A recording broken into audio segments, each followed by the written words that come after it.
굳이 의미를 부여하자면 오늘 2022년의 마지막 주중 새벽 경건회가 되겠습니다. 토요일은 아침에 7시 반에 교리 공부, 성경 공부가 있기 때문에 이렇게 5시 반에 하는 집회로는 2022년 마지막이네요. 이렇게 의미를 부여하는 것이 무슨 의미가 있겠느냐 하겠지만은 오늘 문답의 내용이 다가오는 2023년을 향한 준비를 우리에게 시켜주는 것 같아서 좀 새롭습니다. 어떤 태도로서 2023년을 준비해야 되는지 성찬을 준비하는 태도로 우리가 준비한다면은 분명히 복된 은혜가 있을 것입니다. 오늘 그 문답을 아우르는 그 핵심 성구가 고린도전서 11장 24절부터 28절인데요. 한번 보시겠어요? 축사하시고 떼어 이르시되 이것은 너희를 위하는 내 몸이니 이것을 행하여 나를 기념하라 하시고 식후에 또한 그와 같이 잔을 가지시고 이르시되 이 잔은 내 피로 세운 새 언약이니 이것을 행하여 마실 때마다 나를 기념하라 하셨으니 너희가 이 떡을 먹으며 이 잔을 마실 때마다 주의 죽으심을 그가 오실 때까지 전하는 것이니라. 그러므로 누구든지 주의 떡이나 잔을 합당하지 않게 먹고 마시는 자는 주의 몸과 피에 대하여 죄를 짓는 것이니라. 사람이 자기를 살피고 그 후에야 이 떡을 먹고 이 잔을 마실지니 주의 몸을 분별하지 못하고 먹고 마시는 자는 자기의 죄를 먹고 마시는 것이니라. 이 핵심 본문은 바로 분별 없이 성찬에 나아가는 자는 자기 죄를 먹고 마시는 것이 된다 이렇게 말하죠. 그래서 본문은 뭐라고 얘기합니까? 합당하게 먹고 마시라. 성찬이 의미하는 바가 뭔지 바르게 먼저 이해하고 거기에 내가 준비되어 있는지를 살펴보고 믿음으로 나아가고 있는지 점검하고 과연 신자로서 제대로 살고 있는지 돌아보라. 이게 우리의 점검사항이 되겠죠. 그래서 고린도 교회에 그렇게 합당하게 성찬에 참여하는 이들이 많지 않았기 때문에, 즉 성찬을 좀 더럽히는 이가 있었기 때문에 아픈 자도 있었고 잠자는 이도 있었다 했습니다. 저는 솔직히 고백을 하자면 신학교에 가서야 이 말이 무슨 말인지 알았어요. 청년 시절에, 중고등부 시절에도 주님을 사랑했죠. 그래서 중학교 2학년 때 세례받은 다음에는 성찬 회원이었습니다.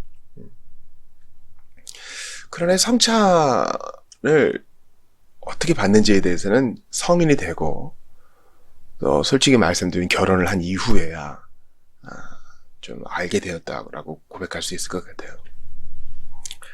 고린도 교회는 주님의 식탁을 좀 오용하는 일들이 있었습니다. 계급 차이가 있었거든요.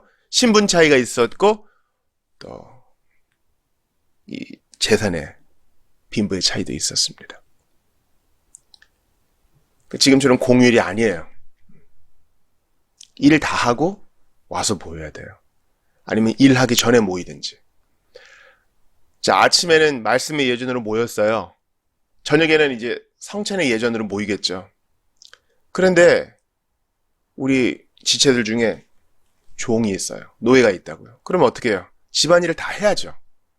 다 해놓고 와서 이제 예찬과 성찬에 참여하는 겁니다. 근데 급히 오니까 음식도 제대로 못 챙겨올 것이고 시간을 잘 맞추기도 어려울 거 아니에요. 그러니까 먼저 온 부자 형제들이 먼저, 그땐 성찬과 예찬이 하나였거든요. 먼저 거나하게 먹고 취한 거예요. 그리고 남은 음식도 없고 테이블도 그들이 다 차지하고 있으니까 바깥 허름한 자리에서 굶거나 그런 거죠. 또한 고린도 교회 안에서는 근친상간을 비롯해서 신자 상호 간의 고발, 고소, 용서하지 못한 분파 이런 것들이 있었기 때문에 성찬을 오용하는 자들을 주님께서 징계하셨습니다. 그러니까 주님의 식탁에 함부로 나아가는 것이 대단히 위험한 일이에요. 그래서 저도 잘 그런 얘기를 하지 않지만 성찬을 합당하지 못하게 감정적으로 화를 풀지 못하고 용서하지 못하는 마음으로 받는 이가 있어서 정중하게 제가 권면한 적이 있습니다. 왜냐하면 이것은 자기 죄를 먹고 마시는 것이 되고 자기에게 해가 되기 때문에 우리가 징계 없이 고칠 수 있다면 빨리 고치는 게 좋죠. 잠자는 자도 적지 아니하니. 이것 때문에 주님이 징계를 주셨다는 것입니다. 그러므로 성찬을 준비하는 태도는 아주 진지해야 되는 것입니다. 죽지 않으려고가 아니라, 벌써 결론이 나오는데요. 죽지 않으려고가 아니라 하나님이 우리에게 그렇게 명하셨기 때문에 잘 분별함으로 자기를 돌아봄으로 참가하라, 이런 말입니다. 여러분, 성찬의 준비는요, 이제 다음 시간에도 볼 텐데 긍정의 준비예요.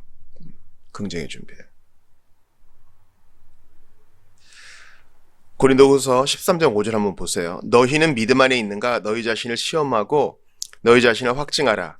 예수 그리스도께서 너희 안에 계신 줄을 너희가 스스로 알지 못하느냐? 그렇지 않으면 너희는 버림받은 자니라. 이건 비단 이제 성찬에 대한 준비뿐만 아니라 우리 신자의 준비라고 할 수 있죠. 내가 믿음 안에 있는가? 시험하고 확증하는 거. 근데 만약에 좀 베베 꼬인 사람이 이런 질문을 할 수 있겠죠. 돌아봤는데 믿은 게 헛것이었네요. 그럼 어떻게 돼요? 난 유선자인가요? 아까 제가 성찬의 준비는 긍정의 준비라 그랬죠. 자, 준비를 합니다. 성찬을 이렇게 할 때는 원래 이제 장로들이 신방을 하게 돼 있어요. 아무개 성도님 보니까 자녀 양도 잘 못하는 것 같고 직장에서 신자답게 생활하지도 못하는 것 같고요. 주일 출석도 좀 변변치 않으시고 요즘 뭐 배우자와도 관계가 안 좋으시다면서요. 이번 성찬에서는 제외하겠습니다. 성찬 받지 마십시오. 그게 좋겠죠? 이렇게 장로가 얘기한다고 생각해 보세요. 합당한 처사일까요? 우리가 그 자세한 내막은 모르지만 성찬의 준비는 어떤 준비라고요? 긍정의 준비예요. 어떻게든 못하게 막는 준비가 아니라고요. 이해가 됐어요? 이것은 직분에 있어도 마찬가지예요. 여러분, 직분이 주는 유익이 있어요. 아무개 성도님, 올 한 해는 집사로 좀 봉사를 해주셔서 보니까 예배 출석도 좋으시고 주님을 향한 사랑도, 형제를 향한 사랑도 눈에 보이시고 또 교육제를 이렇게 아껴주시고 교회 사역에 관심이 있으신데 한 해 동안 집사의 사역을 감당하셔서 함께 우리 몸된 교회를 잘 세워갑시다. 이럴 때 아주 못해요. 한두 번 사양하다가 나중에는 완고하게 못한다니까요. 그러니까 안 하고자 하는 마음이 강해요.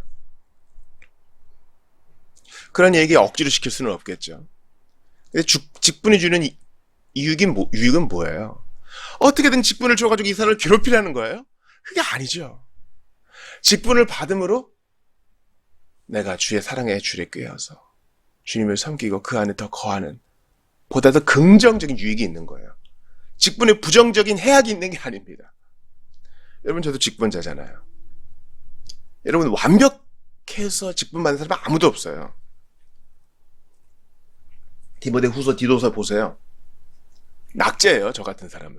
그러나 직분을 받아요. 왜요? 직분에 긍정적 유익이 있기 때문에 받는 거예요. 여러분, 솔직히 얘기해 볼까요? 제가 직분자가 아니면 새벽에 나와서 이렇게 집회를 할까요? 저는 자신할 수 없어요. 저 주님 사랑하지만 하나님이 주신 직분의 은혜로 이렇게 버티는 거예요. 그러니까 직분은요, 어떻게든 넌 안 돼. 넌 이래서 안 돼. 넌 못 받아. 이런 게 아니라 긍정의 유익이 있어요. 뭐 할 수 있다 이런 긍정이 아니라 직분을 주님이 주신 것은 어떻게 해서든 부적격자를 찾아내서 어떻게든 한 명을 찾아내자, 그런 게 아니에요. 마찬가지로 성찬의 준비도요, 부정적인데 포커스가 맞춰주면 안 됩니다. 누구누구는 예배 때 졸아서 안 되고, 누구누구는 예배 때 늦어서 안 되고, 누구누구는 헌금이 생활이 좀 불성실해서 안 되고, 누구누구는 내가 볼 때 마음에 안 들어서 안 되고, 이런 데 포커스가 있는 게 아니라 오라.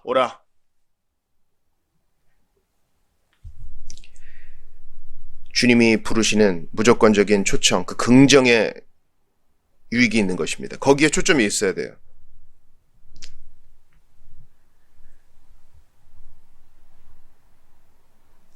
하나님께서 오라, 누구든지 목마르거든 오라, 이렇게 말씀하시죠.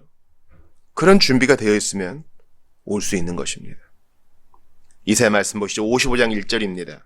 오호라 너희 모든 목마른 자들아 물로 나오라. 돈 없는 자도 오라. 너희는 와서 사 먹되 돈 없이 값없이 와서 포도주와 젖을 사라. 조건이 있죠. 목이 마른 걸 느끼면 오케이 와. 돈이 없어 궁핍한 걸 느끼면 오케이 와. 이것입니다.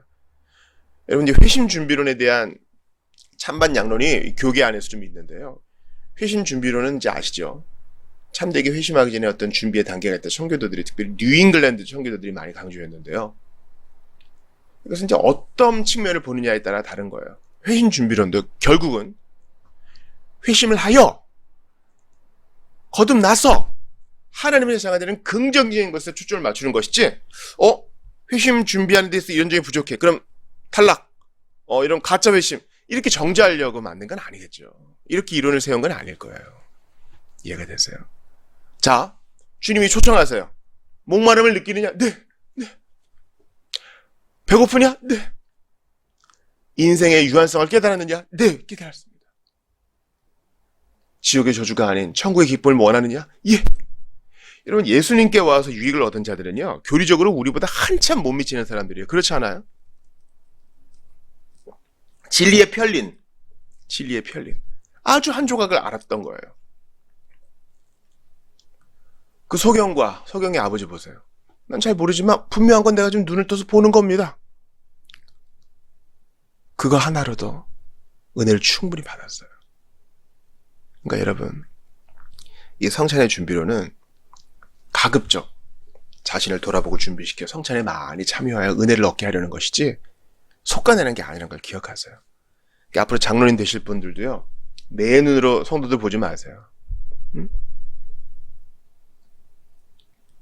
뭐가 부족하고. 여러분, 주 안에서 우리 가족이거든요.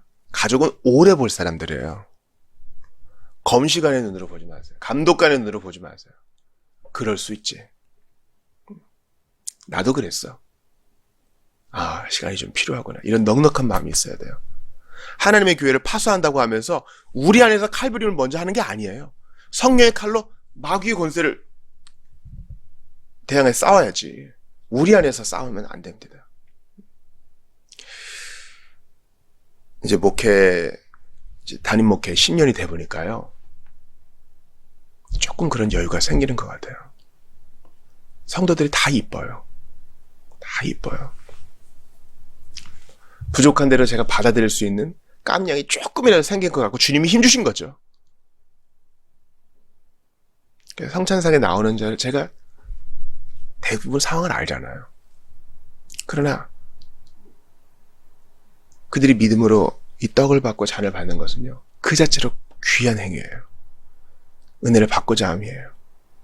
그래서 좀 기대해요. 담임교육자는 정말 주님께 말 안 들었거든요. 근데 주님이 인내할 수 있는 마음 주셔서 여기 성도들을 품고 같이 갈 수 있게 하시니 이 긍정의 유익이 아니고 무엇이겠어요. 이 성도는 이래서 안 돼, 저 성도는 저래서 안 돼, 이런 부정의 신학이 아니라 예수님께서 이 땅에 오셔서 제 아들을 양육하시고 승천할 때까지요, 여러분. 부정의 눈으로 보면요, 예수님은 정말 실망하셨을 거예요. 부정의 눈으로 보면요. 3년을 가르쳤는데도 도망가기나 하고 서로 싸우기나 하고 부활해서 같이 지냈는데도 의심이나 하고 두려워하고. 그러나 성령님이 임하시니까 모든 게 바뀌잖아요. 예수님은 긍정적으로 자기들을 보셨어요. 오직 성령이 임하시면 너희가 예루살렘과 올림대와 사마리아 땅끝까지 이르러 내 증인이 되리라. 우리가 그런 마음으로 성찬에 임하고 그런 마음으로 우리 교우들을 대했으면 좋겠습니다. 우리 요리문답의 내용을 다시 한번 보시죠. 성찬에 나아가기 전에 그리스도 안에 있는지, 자기가 또 자기의 죄와 부족이 무엇인지, 또 자기의 지식, 믿음, 회개, 하나님과 형제를 향한 사랑, 모든 사람 향한 사랑, 자기에게 죄 지은 일을 용서하면서 어느 정도인지, 또 과연 진실한지에 관해서 돌아봐야 되고, 또한 그리스도를 향해 열심을 품고 새롭게 순종하려고 하는지에 관해서 살피고, 진지한 묵상과 뜨거운 기도로서 이런 은혜들을 새롭게 실천하려는 태도로서 준비해야 합니다. 고린도전서 5장 7절 봅시다. 너희는 누룩 없는 자인데 새 덩어리가 되기 위하여 묵은 누룩을 내버리라. 우리의 유월절 양 곧 그리스도께서 희생되셨느니라. 유월절은 바로 신약에서 성찬으로 연속되어졌죠. 성찬의 모본이 되신 그리스도께서 희생되셨으므로 누룩 없는 자답게 살아라. 아, 돌아오는 주에 성찬이 있구나. 나는 과연 누룩 없는 자답게 가식을 버리고 교만을 버리고 죄악을 버리고 살아왔는가? 긍정의 신학은 이런 회개와 돌아봄까지 없애라는 게 아니에요. 자기를 돌아보는 거. 출애굽기 12장 15절 보세요. 너희는 이래 동안 무교병을 먹을지니 그 첫날의 누룩을 너희 집에서 제하라. 무릇 첫날부터 일곱째 날까지 유교병을 먹는 자는 이스라엘에서 끊어지리라. 그렇습니다. 이렇게 무서운 출교가 있었어요. 누가요? 누룩을 들여놓는 자가. 신약의 렌즈를 어떻게 해석합니까? 죄악을 회개하지 않는 자는 이제 성찬받을 수 없어요. 거짓 신앙 고백한 자는 성찬받을 수 없어요. 그런데도 굳이 받아서 한 조각 먹겠다는 사람은요, 자기 죄를 먹고 마시는 거니까 주님께 징계를 받을 거예요. 구약의 예를 좀 더 보세요. 스가랴 12장 10절 보세요. 내가 다윗의 집과 예루살렘 주민에게 은총과 간구하는 심령을 부어주리니 그들이 그 찌른 바 그를 바라보고 그를 위하여 애통하기를, 독자를 위하여 애통하듯 하며 그를 위하여 통곡하기를, 장자를 위하여 통곡하듯 하리로다. 이 말은 뭐예요? 예수의 죽으심은 날 위하여 죽으심이로구나. 긍정의 신학은 이런 애통을 제하지 않아요. 웬 말인가 날 위하여 주 돌아가셨나. 이 벌레 같은 날 위에 그 보혈을 흘렸네. 그 애통하는 마음으로 성찬의 자리에 나오는 거예요. 은혜 주실 줄을 믿고. 우리가 그런 준비가 있어야 된다는 것입니다.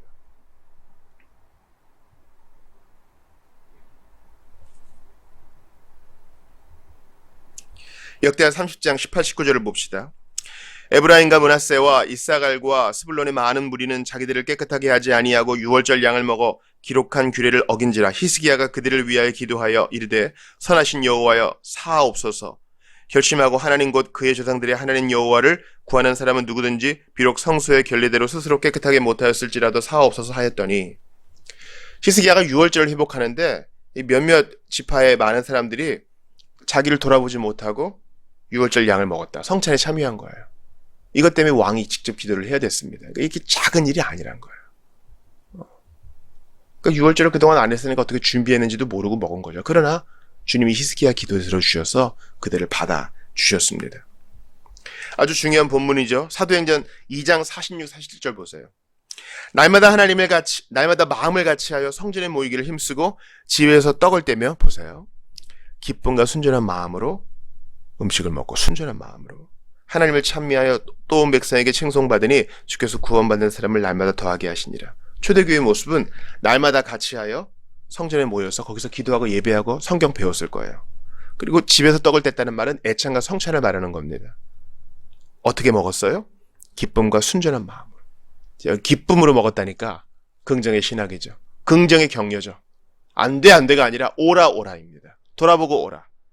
또 순전한 마음은 뭐예요? 자기의 누룩을 다 제하고 자기를 돌아보고 회개하는 마음으로 십자가에 달리신 그리스도를 바라보고 애통하는 마음으로 참여했기 때문에 순전한 마음으로 음식을 먹었다고 해요. 사랑하는 여러분, 2022년을 마무리합니다.